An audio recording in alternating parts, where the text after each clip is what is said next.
Welcome back to the Digital Health and Wearables series. Today I have another magnificent episode and guest leader for you. But before I go ahead, let me remind you to subscribe to the channel and also check all the previous content there for you. Also, let me acknowledge our partners, our series partner Fujifilm Healthcare and our industry partner Isaac Kerr. And today gives me great pleasure to introduce you to Michael Moore. Is the CEO and co-founder AMJ Moore and Associates Incorporation. Michael, how are you? I'm doing really well. How about yourself? I'm doing well. Thank you so much for accepting the invite. And we're talking about digital health before the recording. Is certainly a very exciting industry, as you know. Very exciting. Yeah, no, it's a tidal wave that's coming towards the beach, and it's fun to be a part of, and fun to um, prognosticate what's to come. That's for sure. So thank you for the invitation to join you today. Brilliant. And today we are here to discuss digital health success and the importance of talent.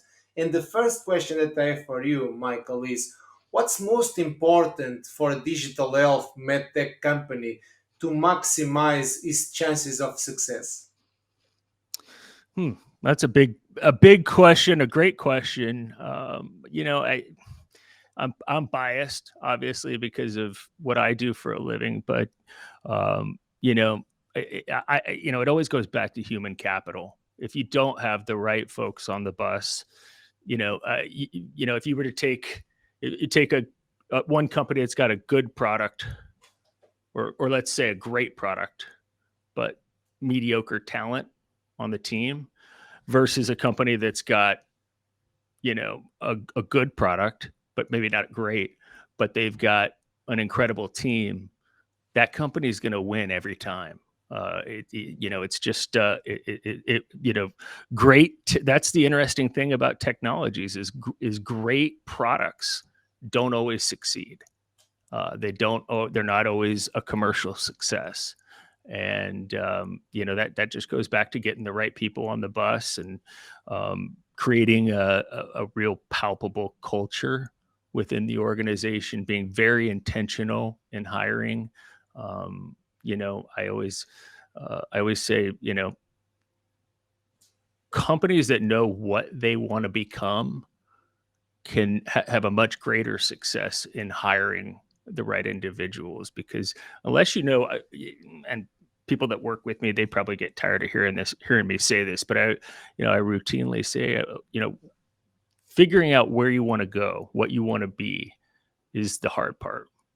Then unpacking that and drawing a roadmap to get there is the easy and the fun part. And that's, it's much easier to hire, to make really good hires when you know what the end game is, and ultimately what the skill sets are that you need to acquire to get you there. Brilliant. Oh, thank you for that, Michael. And also, we're talking about actually what you do is very valuable because you find the right people for the right company, but also talent. But also, what we're talking about before the recording was the the success in digital health is complicated. Is a lot of competition, and you just mentioned there, you nail it on the head. Not always the best product wins, and it doesn't Right. mean you have a great product, you're going to be successful. So it's a lot of factors to consider. Moving on to the second question, what is your biggest challenges in encountering the right talent that understand the digital health industry? Yeah. Well, I I guess to kind of maybe tweak the question a little bit, to identifying the talent market has shifted significantly in the last 10 years. Um, it used to be, the recruiter's value was really in their network. It was, who does that individual have access to that another recruiter doesn't, or a company doesn't, when they're going at it alone, trying to hire individuals. The game's really changed. LinkedIn changed everything, because now everybody's got access to the same talent. It's, everybody's got a LinkedIn profile. All the recruiters really have access to the same talent. And so, then the challenge, or, so if the playing field's the same, if the companies can access the same talent that I can access, then how does a recruiter or an agency build value for the company? And that just goes back to being able to, you know, I always say garbage in, garbage out. If a company doesn't really know, have a really a solid grasp on, I always say, what's the three biggest problems that this individual is going to have to solve? If you put together a job description and you're listing, 80 different gazillion different things that you need this individual to do. One, it's just realistic. It's not, nobody can come in and do everything, right?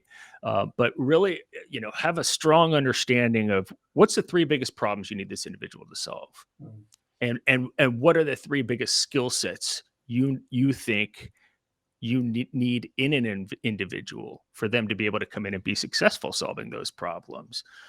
So, I think companies having a real solid grasp on, this is what we need skill sets wise. This is what we're going to need this individual to be successful doing. And then being in a hyper competitive candidate driven market like this, being flexible in the levers that you can pull in an offer to make that job attractive for that individual. What do I mean by that? In any offer letter, there's 7 or 8 different, you can call them levers, whatever, strings that you can pull in terms of what's valuable to that candidate. It's not always money. Sometimes it's, they want to be able to work from home. Sometimes equity is, they want an increase in equity. Sometimes they want to be, they want to have to know that the company is going to support them in their ongoing continuing education. They're going to allow them to go to X, Y, and Z conferences. They're going to allow them to put together a podcast so that they can build the brand for themselves and the company and the product. It's different for everyone. And I always tell candidates, you've got to be realistic. You can't, there's needs and wants. You can't go into a negotiation once an offer is being crafted and think that you're going to get everything you want on all 8 or 9 levers, right? Yeah. That's just not realistic. Much the same as the company's not going to get everything they want in terms of those 8 or 9 different levers. But I think for a company to know, one, like I said, what are the problems this individual is going to have to solve. 2, what are the skill sets we need to have? There's always needs and nice to haves, but what are the skill sets that we need? And then being flexible in the offer letter and being intentional of communicating to that candidate, hey, we want to create an offer letter. We don't just want to send you an offer letter and tell you got 3 days, sign it or take off.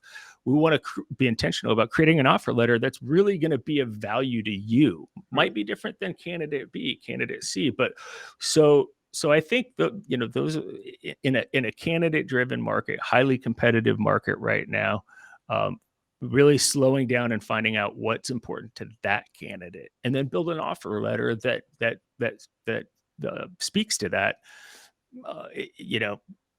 That's your best chance at locking in the individual you want, but also, the first 2 things that I mentioned really are going to get you off on the right foot in terms of, there being a really transparent, clear cut pathway of what success will look like if they do take on the role, and what that looks like 6-9 months down range.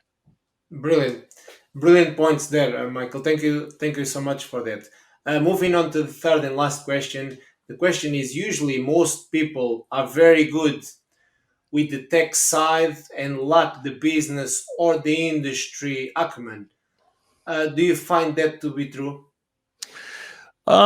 Yeah. So I would rephrase it. I would probably phrase it a little differently. What I would say is digital health right now, and this is, I saw the writing on the wall 5 years ago that this was going to be. I'll remember I'll never forget. I was at a birthday party for my middle son, not his birthday, but a birthday party of one of his friends, and we were getting ready to leave, and I was scrolling through news on my iPhone, and there was an article that a company had a AI software, and it was the first application of AI in healthcare, and the software was 70%.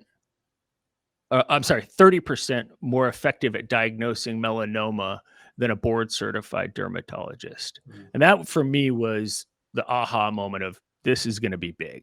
This is going to, and from that point on, we really started, really focusing all of our forward looking efforts on digital health. And as we really dug into that market, the biggest thing that we found was that there's this great divide. I mean, it's as big as the Grand Canyon, and you have healthcare people over here, and the healthcare people understand the delivery networks within healthcare, and the technology people understand the technology and how to create that technology and how to how to bring that to the market. But it's really difficult this early on. I mean, this is we're at the tip of the spear of digital health, and it's really difficult to find individuals that have both skill sets. Mm. And so the challenge is if you've got a founder or a CEO who comes from technology, they're probably not accustomed to recruiting people from healthcare. And the inverse would be true. If you have a healthcare leader and they're building a digital health company, you're obviously going to need to pull people from the tech sector. Attracting talent from the tech sector is drastically different than attracting talent from the healthcare side of things. I'll give you an example. So, let's say, let's take a SaaS healthcare company. In SaaS, software as a service, it's very uncommon for those types of companies to do guarantees for the commercial team for in terms of compensation. Why is that? SaaS is typically let me back up, non-healthcare SaaS. Like let's say it's in financial services or whatever. Oftentimes that sales cycle it can be very short and can be influenced very quickly by the sales rep. Maybe it takes 30 days, maybe it takes 60 days, 45 days. So usually those companies don't have to guarantee the compensation for their salespeople too far out, because they're able. One, there's usually a run rate, a pipeline that's full, and those individuals are going to come in, whether it's a revenue head or a sales rep. They're going to be able to come in and influence and impact their income immediately. It's just not that way in healthcare. Mm. In healthcare, a lot of times, you're looking at value analysis committees, VAT committees, Mm. and you're selling into either the carpeted areas of the hospital, the C-suite, or you're selling offsite into a facility. Maybe all of the buying decisions are made at the system's corporate headquarters, 1,000 miles away from the hospital that you're trying to get the product into. And so that buying process takes much longer, and it can be so in order to bring in a commercial team and really allow those individuals to be confident that, hey, in the back of their mind, they don't have to worry about where their next dollar is going to come from income wise. It's very traditional that companies will say, hey, we'll give you a 6-month guarantee at your at plan or at on target compensation. So if their on target compensation's $250,000, the company will guarantee them the monthly run rate of that for 6 months, 9 months, depending on the sales cycle. Those two leaders I described earlier, their perspectives and reference points from the market that they've been working in are drastically different than the market that they're now trying to enter or trying to build a company in. And so it is the challenge is really being able to not only identify talent in each market, but then to be able to attract that talent and really get that talent locked in from an offers perspective and get them onboarded and everything work seamlessly. And that's kind of one of the I would say if we're positioned uniquely for anything in the digital health market, that's really our strength. That's the need that I identified a while back that we wanted to be able to fill, was to be able to bring knowledge base and skill sets in recruiting in both of those markets, and then to be able to consult our clients on how to be successful in attracting talent in both markets. It's not always easy, but it's a lot of fun. And it's, the neat thing is there's because we're at the tip of the spear here, and it's such an early time in digital health. We're one of the few people out there that really is able to fill that niche and bring that to the table for our customers. So yeah, it's an astute observation on your part. It is tech and healthcare. You see Amazon or Apple or Google jump into healthcare and then pull back a little bit. And I always, when I see those posts, I always chuckle, because down in the comments, you'll see healthcare people down there, and they'll be commenting, "Healthcare is really hard." Yeah. There is a reason for that, right? exactly. There is a reason. Yeah, it's a Brilliant. different beast. It's a Yeah. different beast. Brilliant. Michael, thank you so much for these magnificent insights. Of course, your expertise, the knowledge of the market, and also what you do. We come to the end of the episode. I finish all my episodes in a peculiar way. It's not a question as such, it's a shout out. It's called 1 minute of fame. You can mention anything: personal achievements, family life, interests. Shout out to your company. I know one thing that we certainly need a shout out for, but I'll leave that to you. Uh, to round up the episode, 1 minute of fame, over to you. Yeah, no, I appreciate it. Yeah. For I always like telling people a little bit about me, online. I talk mostly about digital health and executive search and digital health. Um, but it's always fun, I think, to learn more about people personally. I'm the proud father of three wonderful boys. I've got Max, who's 16 and driving now. I've got a 5-year-old Cash and a 3-month-old Maverick. So they keep me busy. And I'm married to my wonderful wife, Noelle. Live down here in Hermosa Beach, California. And my interests, it's funny. I don't have a ton of like hobbies. I'm not a golfer. I don't collect cars. I love sports. Anything competitive. My wife laughs because, she'll find me on a Saturday morning. I'll be watching ESPN, and the cornhole will be on TV, the World Cornhole Championships or the axe throwing championships. I'll watch people compete at anything as long as they're the best in their craft at it. But that's a little bit about me. I guess in my recruiting's my day job, but my night job, I would say, is podcasting. If you guys haven't checked out the Bleeding Edge of Digital Health, that's my podcast where we feature bleeding edge technologies in digital health that are either creating a new category or completely transforming a new or an existing one. So that's pretty much it. Yeah, brilliant, Michael. Thank you so much. And certainly, the bleeding edge of digital health is such a revolutionary name. So I love that. We were talking before the recording. But thank you again, Michael, for being in here and accepting my invite. It's my pleasure. I really appreciate it. And I love the show. I'm going to continue to watch and really appreciate all you do for the digital health community. You're a huge contributor, and love following your content. Thank you, Michael. I'm going to round up now. To all our viewers and listeners, make sure you subscribe to the channel. Also, I'm going to post Michael's contact details in here, his LinkedIn, follow his company, also his podcast, Bleeding Edge of Digital Health. And let me acknowledge our partners, the series partner Fujifilm Healthcare and the industry partner Isaac Care. And I see you all next week.